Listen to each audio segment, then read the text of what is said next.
The assassin's path.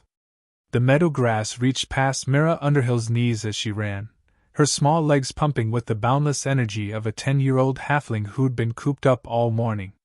Behind her, the voice of her mother called out, half exasperated, half amused. "Mira! We're leaving within the hour, and you haven't even packed your satchel." Mira pretended not to hear. The sun was warm on her face, and the river sparkled in the distance like scattered coins. She'd pack later. She always did, usually throwing things haphazardly into her bag at the last possible moment, while her father sighed and her mother clucked her tongue. They were used to it by now. The Underhill burrow sat nestled into a gentle hillside, its round green door visible from anywhere in the meadow. Smoke curled lazily from the chimney, and Mira could smell the bread her mother had baked that morning.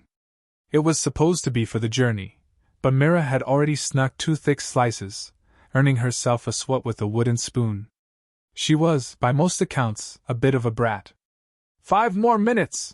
She shouted back, though she'd already decided it would be at least 10.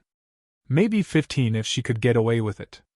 Her father emerged from the burrow, a pack already strapped to his broad shoulders.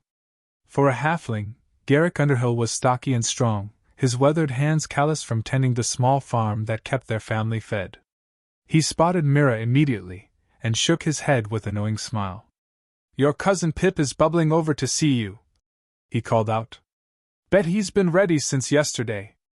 "Pip's boring," Mira shot back, though secretly she was looking forward to seeing him. Pip lived 3 days' journey north, in a halfling settlement near the human city of Millhaven. The Underhills made the trip once a year, and for Mira, it was the highlight of her otherwise ordinary life. Ordinary but good. The meadow, the burrow, the river, this was home, and it was safe, and it was hers. She didn't know, as she finally trudged back toward the burrow to pack her satchel, that she would never see it again. The journey started well enough. The weather was fair, the roads dry, and her parents were in good spirits. They passed through small villages and farmland, waving to humans and dwarves who barely spared them a second glance. Halflings were common enough, just not particularly noteworthy. Too small to be threatening, too peaceful to be exciting. Afterthoughts, really? Mira didn't mind. She preferred it that way. Being overlooked meant people underestimated her, and she'd learned early that being underestimated had its advantages. Like stealing apples from market stalls or sneaking extra dessert when her parents weren't looking. By the second day, they'd reached the outskirts of Millhaven. The city loomed in the distance, a sprawling mass of stone and timber, smoke and noise. Mira had been there before, though she barely remembered the little details. The smell, a thick, pungent mixture of unwashed bodies, livestock, and something else she couldn't quite name. Desperation, maybe? They weren't staying in the city itself. Cousin Pip's family lived in a halfling enclave just outside the eastern gate, but too far to make before nightfall. They stopped, as they always did, in a collection of modest burrows and cottages that served as a way station for traveling halflings. It was late afternoon when they arrived, and the sky had begun to darken. "Storm's coming," her father muttered, glancing upward. The clouds were low and heavy, the color of old bruises. "We'll be fine," her mother said, though her voice lacked conviction. "We'll be inside soon enough." They weren't fine. The storm hit with a ferocity no one had predicted. Rain lashed down in sheets, turning the dirt roads into rivers of mud. Wind howled through the settlement, tearing thatch from roofs and sending shutters crashing. Mira huddled with her parents in one of the communal lodges, a long, low building that housed travelers. It was crowded, filled with other halfling families seeking shelter, and the air was thick with the smell of wet wool and fear. "It's just a storm," her mother whispered, pulling Mira close. "It'll pass." But it didn't pass. It grew worse. The wind shrieked like a living thing, and then, without warning, there was a sound like the world itself breaking. A terrible, splintering crack. The roof caved in. Mira remembered being thrown backward, her mother's arms suddenly gone. She remembered screaming, though she couldn't hear her own voice over the roar of the storm. She remembered the crushing weight of timber and stone, the suffocating darkness, the sharp pain in her shoulder. And then, after what felt like days but was probably only a few hours, hands were pulling her free. Voices shouted. Strands of light began to break through the darkness. She was alive. Her parents were not. Mira sat in the ruins of the lodge, shivering beneath a borrowed cloak.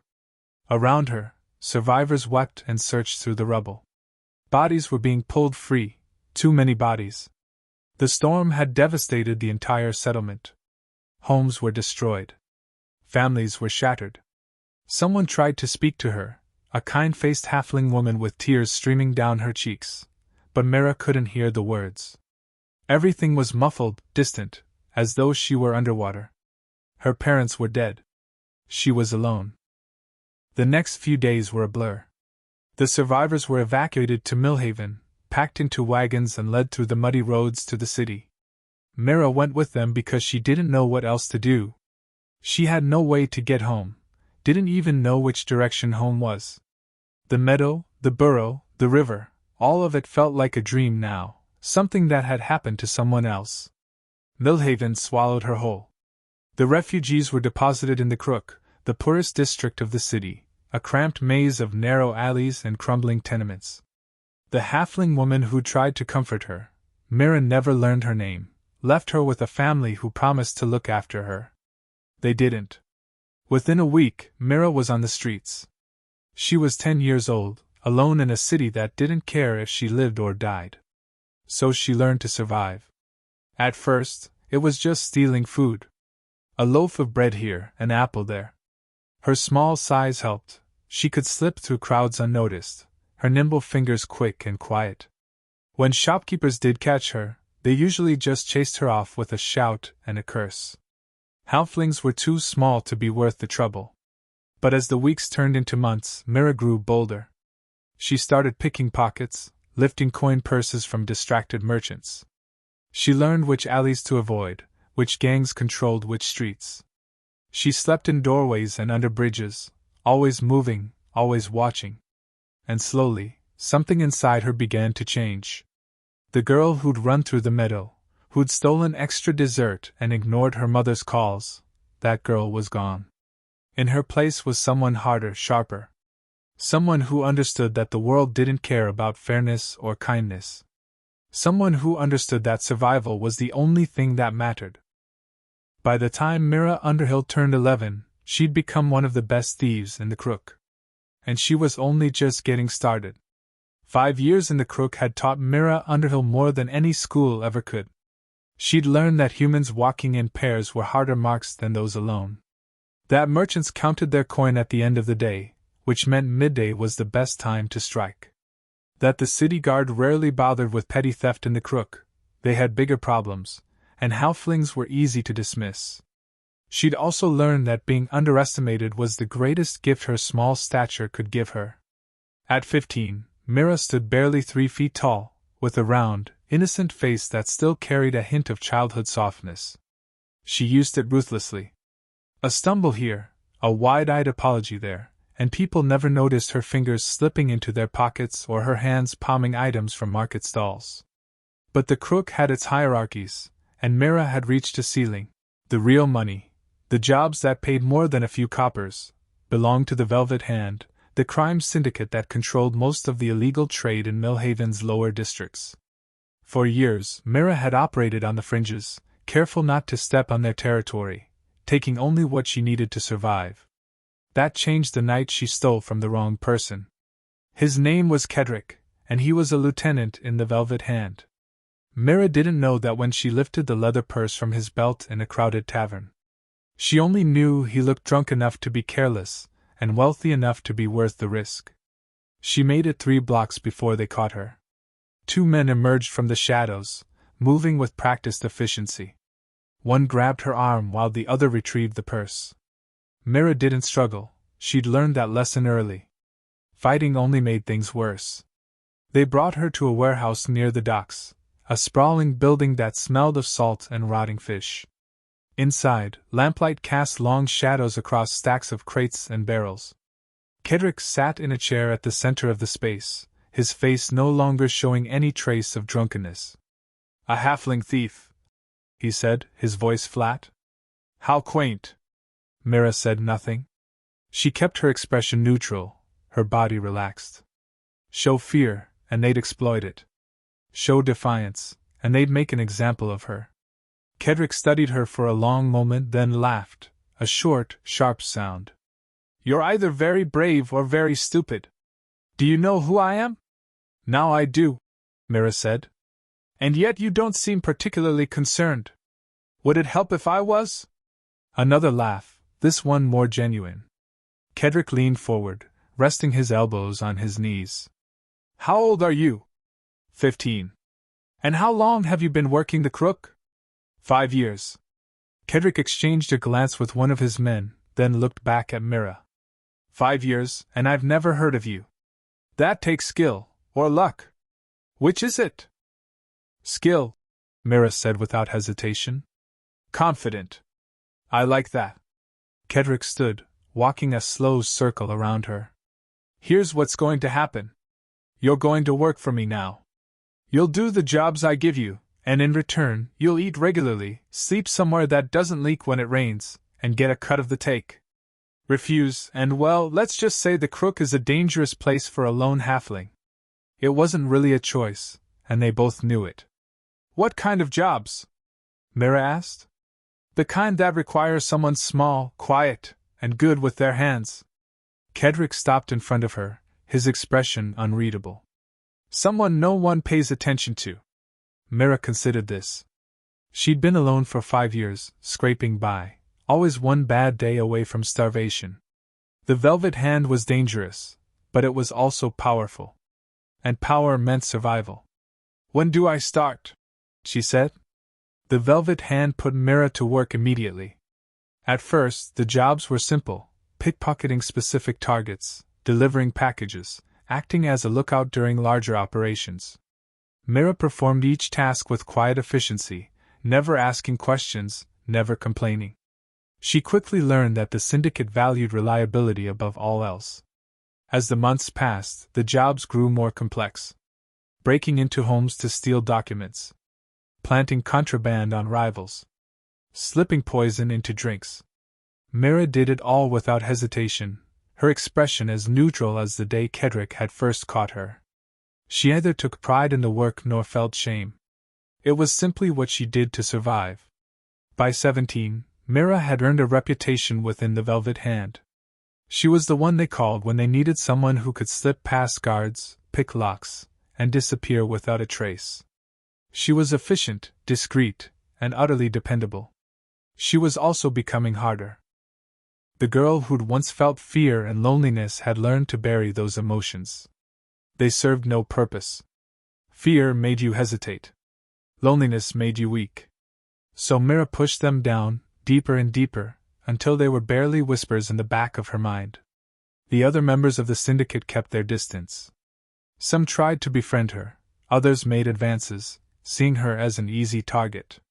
Mira rebuffed them all with the same cold efficiency she brought to her work. She had no interest in friends, and even less in lovers. Trust was a luxury she couldn't afford. But her detachment caught Kedrick's attention. You're wasted on petty theft, he told her one evening, pouring himself a drink in his office above the warehouse. You've got potential for bigger things. Like what? Mira asked. There's a job. Delicate work. The kind that requires finality. Mira understood immediately. You want me to kill someone? I want you to eliminate a problem, Kedrick corrected. There's a rogue operating in the city. Independent contractor, takes jobs from anyone with coin.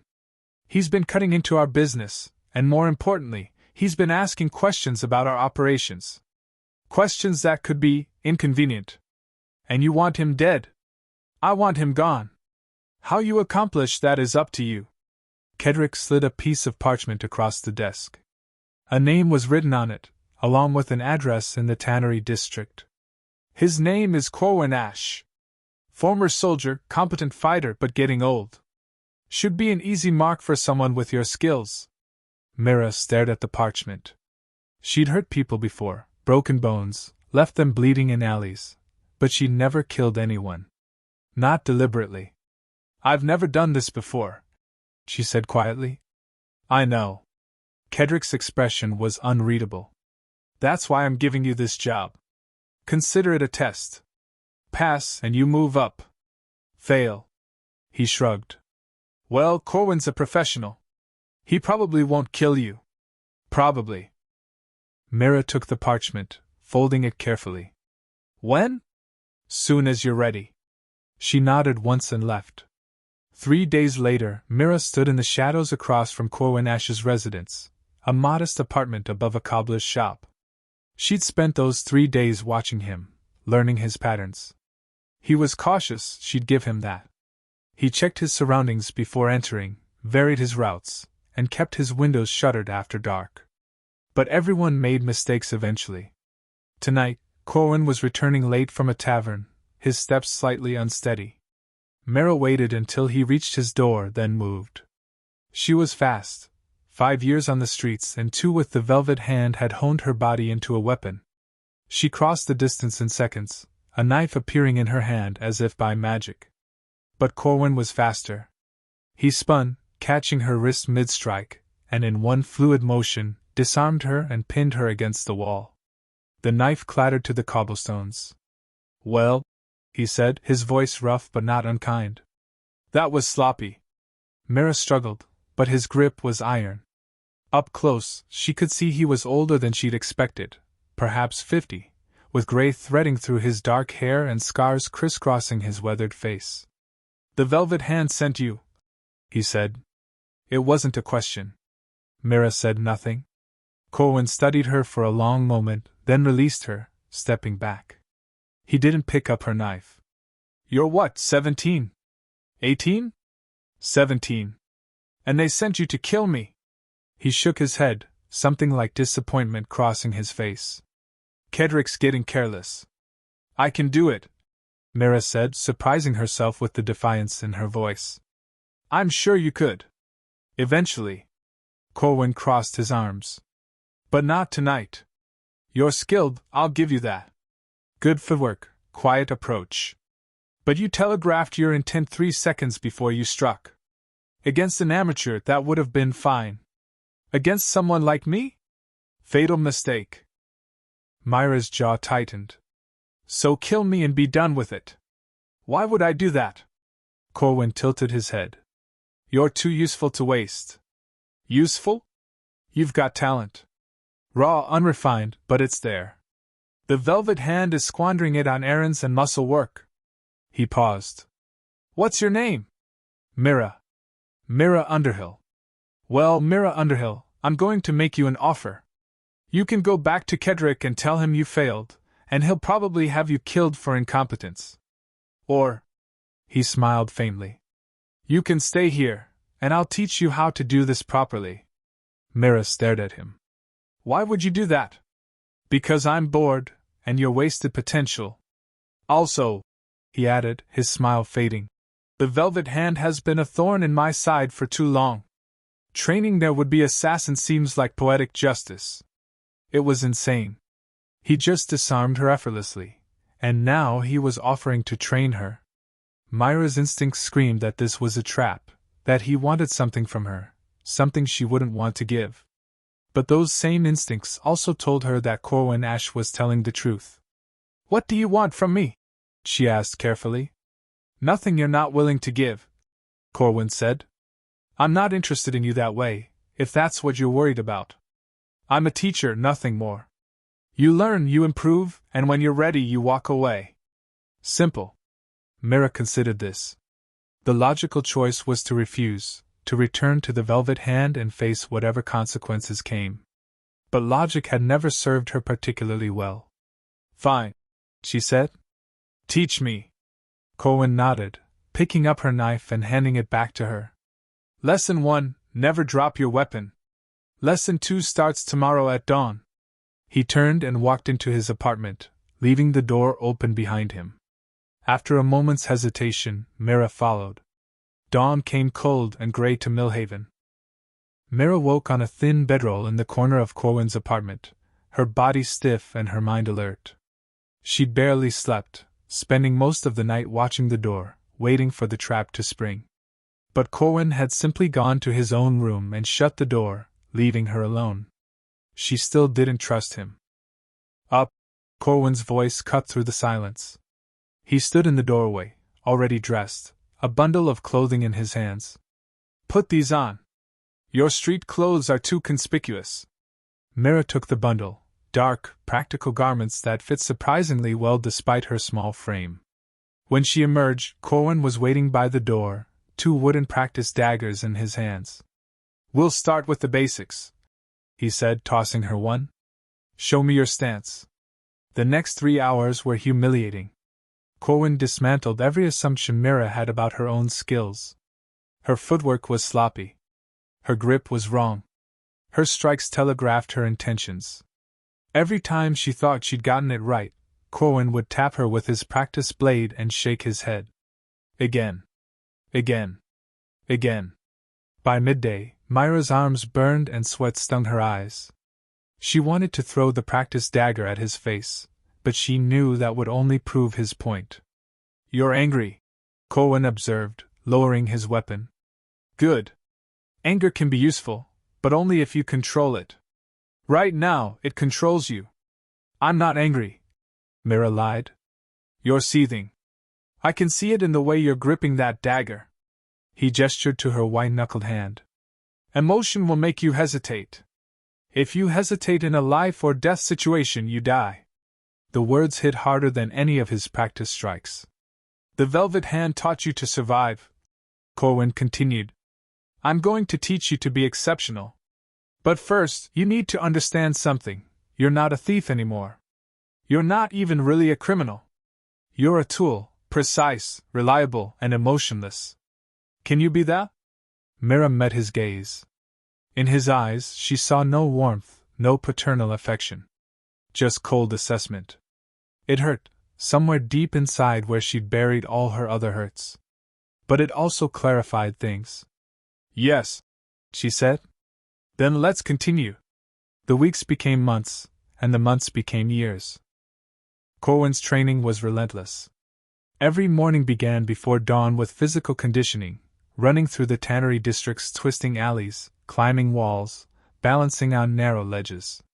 Mira's small size, which had always been a disadvantage in direct confrontation, became an asset. She learned to move through spaces others couldn't, to strike from angles no one expected. The afternoons were dedicated to combat training. Corwin taught her to use her opponent's size and strength against them. Where to strike to incapacitate quickly. How to kill silently with a blade, a garrote, or bare hands. He was methodical and exacting, accepting nothing less than perfection. You'll never be stronger than your targets, he told her one afternoon as she struggled with a grappling technique. So you need to be faster, smarter, and more willing to do what they won't. Hesitation is death. Mercy is death. Emotion is death. He repeated that last phrase so often it became a mantra. Emotion will make you hesitate. If you hesitate in a life-or-death situation, you die.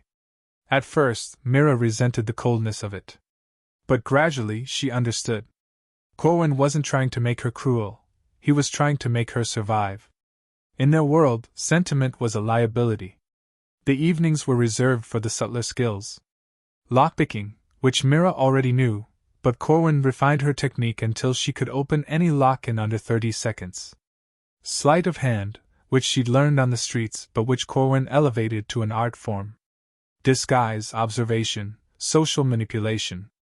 People see what they expect to see, Corwin explained as he taught her to alter her gait, her posture, her entire demeanor. A halfling is harmless, overlooked. Use that. Make them underestimate you, and they're already dead. But it was the lessons in reading people that Mira found most valuable. Everyone has tells, Corwin said. Fear, anger, greed, they all show themselves if you know where to look. A man who's afraid will protect his weak points. A woman who's angry will be reckless. Someone who's greedy will always take the bait. He taught her to identify those tells, and more importantly, to exploit them. To use tears when tears would work, seduction when seduction would open doors, rage when rage would create chaos. Mira learned to mirror emotions she no longer truly felt, wearing them like masks she could don and discard at will. It was during these lessons that Mira realized something had changed inside her. The girl who'd run through the meadow, who'd grieved her parents in the wreckage of the storm, that girl was gone. In her place was someone harder, colder. Someone who could look at a target and see not a person but a problem to be solved. She'd become exactly what Corwin was training her to be, a tool. And the worst part was, she didn't mind. 2 years into her training, Corwin gave Mira her first real contract. "There's a merchant in the market district," he said, sliding a piece of parchment across the table. "Name's Aldrich Venn. He's been shorting his partners on shipments and pocketing the difference. One of those partners wants him removed." Mira studied the parchment. A name, an address, a description. "When?" "Within the week. I'll observe, but I won't intervene. You succeed or fail on your own merit." Mira nodded. She felt nothing, no anxiety, no excitement. Just cold calculation. She spent 3 days watching Aldrich Venn. He was a creature of habit, left his home at the same time each morning, took the same route to his warehouse, returned each evening after dark. He employed no guards and carried no weapons. Arrogant, or simply foolish. Either way, it made him easy prey. On the 4th night, Mira waited in the alley behind his home. When Venn approached, whistling tunelessly, she stepped from the shadows. "Master Venn?" she said, her voice small and frightened. "Please, I need help. My mother." Venn stopped, squinting at her in the dim light. "What? Who are you?" "Please," Mira said, tears welling in her eyes, tears she'd practiced in a mirror until they looked genuine. "She's hurt, just around the corner. I can't move her alone." Venn hesitated, then sighed. "Fine. Show me." He followed her into the alley, and that was his last mistake. Mira moved with fluid precision. One hand clamped over his mouth while the other drove her blade up under his ribs, angled perfectly to pierce his heart. Venn's eyes went wide with shock, but he made no sound. He was dead before his body hit the ground. Mira cleaned her blade on his coat, checked to ensure no one had seen, and walked away. She felt nothing. No guilt, no satisfaction. Just the quiet knowledge that she'd completed the task. When she returned to Corwin's apartment, he was waiting. "Well?" he asked. "It's done." Corwin studied her for a long moment, then nodded. "Good. Tomorrow, we'll start working on multiple targets and time-sensitive eliminations." That was it. No praise, no acknowledgement. Just the next lesson. And Mira realized that was exactly how she wanted it. By the time Mira turned 21, she'd completed dozens of contracts under Corwin's supervision. Each one refined her skills further. Each one stripped away another layer of the person she'd once been. She and Corwin maintained a purely professional relationship. He taught, she learned. They lived in the same space but remained strangers. Sometimes, late at night, Mira wondered if he was lonely. Then she realized she didn't care enough to ask. The distance between them suited her. She didn't need a father figure or a friend. She needed a teacher, and Corwin was the best. But she was also growing restless. "You're ready for more complex work," Corwin said one evening. He looked older now, grayer, the lines around his eyes deeper. "But there's only so much I can teach you. The rest comes from experience." "What are you saying?" "I'm saying you've outgrown me," Corwin said simply. "You're good, Mira. Better than I was at your age. But to become truly exceptional, you need to work independently." Mira felt a flicker of something, not quite emotion but close. Uncertainty, maybe. "You're dismissing me?" "I'm setting you free."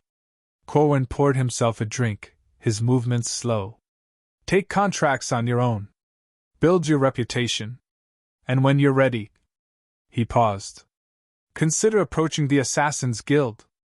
"The Guild?" Mira had heard whispers of it, a shadowy organization of the best killers in the realm, bound by codes and oaths she didn't fully understand. "They're the pinnacle of our profession. Joining them isn't easy, but if anyone can do it, you can." Corwin raised his glass. You've been a good student, Mira Underhill. Better than I deserved. It was the closest thing to sentiment he'd ever expressed, and Mira didn't know how to respond. Thank you, she said finally. Corwin nodded, then turned away, staring into his drink. Mira left the next morning and never saw him again. Working independently suited Mira perfectly. She took contracts through intermediaries, never meeting her clients directly. The work was varied: corrupt officials, abusive merchants, rival gang members. Some jobs required stealth and precision. Others required bold daylight strikes. Mira adapted to each with the same cold efficiency Corwin had instilled in her. Her reputation grew, whispered in the right circles. The Halfling. Quiet, reliable, never fails. Money came easily now, though Mira cared little for wealth beyond what she needed to survive comfortably. But there was one contract she kept putting off. Before he died, a heart attack, sudden and merciless, just as Mira had turned 22, Corwin had left her a sealed letter. Inside was a name, an address, and a note in his precise handwriting. This was meant to be my last contract. I won't be completing it. If you want to prove yourself worthy of the guild, do this. The client has been informed you'll make contact when ready. The target was Lord Heron Blackthorn, a minor nobleman who ruled a estate near Millhaven's western border. The contract detailed his crimes: inhumane treatment of prisoners, systematic abuse of his wife and children, extortion and murder to expand his holdings. It also noted that he kept sensitive documents in his study, documents the client wanted retrieved. This was no simple assassination. It was a test. Mira folded the letter and tucked it away. She'd complete it when she was ready. Not yet. But soon. 6 months after Corwin's death, Mira finally opened the letter again. She'd carried it with her through a dozen contracts, always aware of its weight in her pocket but never quite ready to act. It wasn't fear that held her back. Fear was a luxury she'd abandoned years ago. It was something closer to respect. This was Corwin's final lesson, delivered from beyond the grave. And Mira intended to pass it perfectly. Lord Heron Blackthorn's estate sat 3 days' ride west of Millhaven, a sprawling manor house surrounded by vineyards and tenant farms. The letter included minimal details, which meant Corwin had expected her to do her own reconnaissance. Another test. Mira spent a week in the nearby village, posing as a traveling halfling looking for seasonal work. People talked freely around her, a small, unassuming woman picking grapes or hauling water. They assumed she was harmless, invisible. They were wrong. Within days, Mira had learned everything she needed. Lord Blackthorn was a tyrant. His dungeons held prisoners who'd committed no crimes beyond failing to pay impossible taxes or speaking against his policies. Screams echoed from below the manor at night. The servants whispered about bodies dumped in unmarked graves. His wife, Lady Alara, wore long sleeves even in summer to hide bruises. His 2 children, a boy of 12 and a girl of 9, flinched whenever their father raised his voice. The village lived in fear of him, but fear alone wasn't enough to spark rebellion. Fear kept people compliant. Mira felt nothing as she compiled this information. Not anger at the injustice, not sympathy for the victims. Just cold calculation. Lord Blackthorn was a problem that needed solving, nothing more. The documents Corwin's client wanted were kept in Blackthorn's study on the 2nd floor. The room had 2 entrances, one from the main hallway, heavily trafficked by servants, and another through the adjoining library, which Blackthorn rarely used. The manor's security was laughable. Guards patrolled on a predictable schedule, and most were drunk by midnight. Blackthorn himself kept no personal bodyguard, secure in his belief that his title and reputation were protection enough.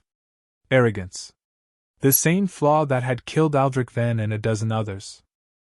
Mira planned her approach with Corwin's methodical precision. She would enter through a servant's entrance after midnight, when the household slept. Move through the kitchens to the back stairs. Pick the lock on the library door. Retrieve the documents from the study. And then deal with Lord Blackthorn himself. Simple. Clean. Professional. The night before the contract, Mira sharpened her blades and reviewed every detail until she could walk through the manor in her mind with her eyes closed. She felt no anticipation, no nervousness. Just the quiet certainty that came with thorough preparation. Emotion will make you hesitate. If you hesitate in a life or death situation, you die. Corwin's voice echoed in her mind, as clear as if he stood beside her. She wouldn't hesitate. The manor was silent when Mira approached just after midnight.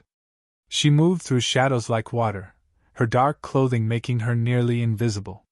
The servants' entrance was locked, but that took her less than 20 seconds to remedy. Inside, the kitchen was dark and empty, the banked fire providing just enough light to navigate by. Mira paused, listening. Somewhere above, floorboards creaked. A guard making his rounds. She counted to 30, giving him time to move on, then slipped through the kitchen to the back stairs. The stairs didn't creak. She tested them during her reconnaissance, disguised as a servant delivering wine. She knew which boards were solid and which would give her away. She climbed quickly, her footsteps silent. The second-floor hallway stretched before her, lit by a single oil lamp. 2 doors down on the left was the library. Mira reached it without incident and knelt before the lock, her picks already in hand. This lock was better quality than the servant's entrance, but still no match for her skill. 40 seconds, and the door swung open silently. The library was smaller than she'd expected, lined with books that probably hadn't been read in years. Dust motes danced in the moonlight filtering through tall windows. The door to the study was directly across from her, and through it, she could hear the faint sound of snoring. Lord Blackthorn was in his study. Asleep at his desk, if the intelligence she'd gathered was accurate. He often worked late into the night, poring over ledgers and contracts, then passed out drunk in his chair. Mira crossed the library and tested the study door. Unlocked. Careless. She eased it open, inch by inch, until she could see inside. Lord Blackthorn sat slumped in a high-backed chair behind a massive oak desk, his head tilted back, mouth open. An empty wine bottle lay on its side, a pool of red staining the papers beneath it. He was a large man, running to fat now but still imposing. Even in sleep, his face held a cruel cast. The documents she needed would be in the desk or the safe behind the painting on the far wall. Mira moved into the room, keeping to the shadows, every sense alert. She checked the desk first, rifling through drawers with practiced efficiency. Most were filled with mundane correspondence and financial records. Nothing worth stealing. That left the safe. Mira crossed to the painting, a mediocre portrait of Blackthorn himself, because of course it was, and carefully lifted it from the wall. The safe behind it was quality work, but Corwin had taught her to crack safes years ago. She pressed her ear against the cold metal and began working the dial, listening for the subtle clicks that would reveal the combination. One tumbler fell into place. Then another. Then, "What are you doing in my study?" Mira spun, her hand moving to the knife at her belt. Lord Blackthorn stood beside his desk, no longer slumped in drunken sleep. His eyes were clear, his posture steady. Behind him, the wine bottle sat upright, not empty, but full. He'd been awake the entire time. "Clever little thing, aren't you?" Blackthorn said, his voice carrying that particular mixture of amusement and cruelty that came easily to men like him. "I've been expecting someone for weeks. Knew someone would come eventually. I've made too many enemies. But I expected a man, not a—" He gestured vaguely. "Whatever you are. A halfling girl playing at being dangerous." Mira said nothing. Her mind raced, recalculating. She'd been set up, or at least anticipated. Either way, the situation had changed. "Nothing to say?" Blackthorn smiled. "That's fine. I'll do the talking. You're here to kill me, don't bother denying it. And you want whatever's in that safe. Unfortunately for you, you're not getting either." He pulled a sword from behind the desk, a proper blade, well-maintained and sharp. His stance was practiced, confident. "I was a soldier before I was a lord," Blackthorn continued. "Fought in 3 campaigns, killed more men than you've probably met. I've let myself go soft in comfort, I'll admit, but I still know how to use this. He hefted the sword. And you, little halfling, are about to learn that there's a price for breaking into my home. Mira drew her blade, a short, wicked thing designed for close work, and settled into the stance Corwin had drilled into her 1,000 times. Blackthorn laughed. You can't be serious. Look at you. You're what, 3 feet tall? I could step on you. Try it, Mira said quietly. His smile faltered, just for a moment. He'd expected fear, or at least hesitation. What he got was cold, flat certainty. Then he attacked. Blackthorn was fast for a man his size, and his sword cut the air with a whistle. But Mira was faster. She ducked under the first swing, rolled past the second, and came up inside his guard. Her knife scored a line across his thigh, not deep, but enough to draw blood. Blackthorn stumbled back, surprise flashing across his face. Lucky, he growled, adjusting his grip. Mira didn't respond. She was already moving, circling to his left, forcing him to adjust his stance. Corwin's lessons echoed in her mind: never fight them on their terms. Bigger opponents have reach and power. You have speed and precision. Use it. Blackthorn swung again, this time with more caution. Mira parried with her blade, the impact jarring her arm, then immediately disengaged. She couldn't match his strength, so she wouldn't try. Instead, she targeted his weak points. A cut to his sword arm. A slash across his ribs. Another to his already injured thigh. Each strike was shallow, precise, designed to accumulate damage. Blackthorn's confidence was eroding. He pressed harder, swinging wildly now, trying to use his size and reach to overwhelm her. But each swing missed by inches, and each miss cost him energy. Blood soaked his shirt. His breathing was labored. He stumbled, catching himself on the desk. Please, he said, the word coming out in a gasp. The arrogance was gone now, replaced by naked fear. Please, I can pay you. Whatever they're paying, I'll double it. Triple it. Mira circled closer, her blade ready. You're already dead. You just don't know it yet. I have children. Blackthorn's voice rose, desperate. A wife. Please, you don't have to do this. For just a moment, Mira saw the faces of those children, the boy who flinched, the girl with hollow eyes. She thought of Lady Alara's bruises, hidden beneath long sleeves. She thought of the screams from the dungeon. She felt nothing. You should have thought of them before you became the man you are, Mira said. Blackthorn tried one last desperate lunge, but his wounded leg gave out. He fell to his knees, sword clattering from his hand. You're a monster, he gasped. She drove her blade up under his chin, angling it perfectly. Blackthorn's eyes went wide, then empty. He toppled forward, hitting the floor with a heavy thud. Mira cleaned her blade on his coat, exactly as she'd done after her first kill all those years ago. Then she returned to the safe and finished cracking it. Inside, she found the documents, ledgers detailing blackmail, extortion, and payments to assassins hired to eliminate Blackthorn's rivals. Evidence that would destroy what remained of his reputation and implicate several other nobles in his schemes. Exactly what Corwin's client had wanted. Mira tucked them into her pack, took one last look at Lord Blackthorn's body, and left the way she'd come. The client's intermediary met her in Millhaven 3 days later, in a tavern near the docks. He was an older man, nondescript, the kind who made a living facilitating transactions others didn't want traced. The documents? He asked. Mira slid the oilskin-wrapped package across the table. The intermediary opened it, scanned the contents, and nodded. And Blackthorn? Dead. Good. He produced a heavy purse and set it beside the package. Your payment, with a bonus for the quality of the work. My client is very satisfied. Mira took the purse without counting it. Tell your client that if they have future work, I'm available. Actually, the intermediary said, lowering his voice, my client asked me to pass along the message. They believe you're ready for the next step in your career. If you're interested in joining the Assassin's Guild, they can facilitate an introduction. Mira felt a flicker of something, not quite excitement, but close. Anticipation, maybe? The guild. The pinnacle of her profession. Everything Corwin had trained her for. I'm interested, she said. The intermediary smiled. I thought you might be. They'll be in touch.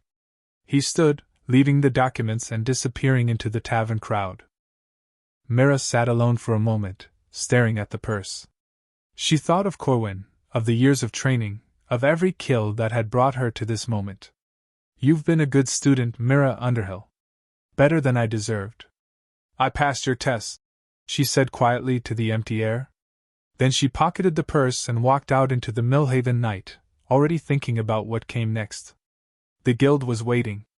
And Mira Underhill was ready.